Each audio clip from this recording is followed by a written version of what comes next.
22h40 ce samedi soir, les Israéliens retiennent leur souffle. Des dizaines de missiles sont tirés depuis l'Iran vers le territoire israélien. Quelques-uns proviennent également du Yémen et de l'Irak. Vers 23h30, les forces de sécurité estiment que les missiles arriveront entre 2h et 4h du matin.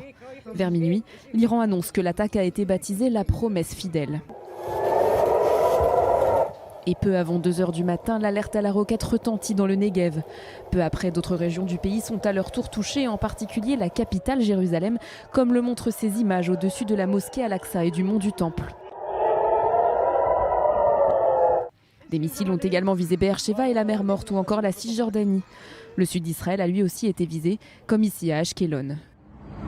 Une fillette bédouine de 7 ans a été gravement blessée par des fragments de missiles. Et selon le porte-parole de Tsahal, la base israélienne de Nevatim a subi des dégâts. En tout, des responsables israéliens parlent de 185 drones, 36 missiles de croisière, donc des missiles sol-air, et 110 missiles sol-sol. Selon des sources israéliennes, 99% des missiles tirés vers le territoire israélien ont été interceptés par les différents systèmes. Aucun drone ni missile de croisière n'a pénétré l'espace aérien israélien. Des dizaines de lancements de missiles sol-sol en provenance d'Iran ont été repérés s'approchant du territoire israélien. Le dispositif de défense aérienne de Tsahal a intercepté avec succès la majorité des lancements à l'aide du système de défense aérienne Arrow. Selon des rapports arabes, les forces américaines auraient intercepté des drones au-dessus de l'Irak et de la Syrie.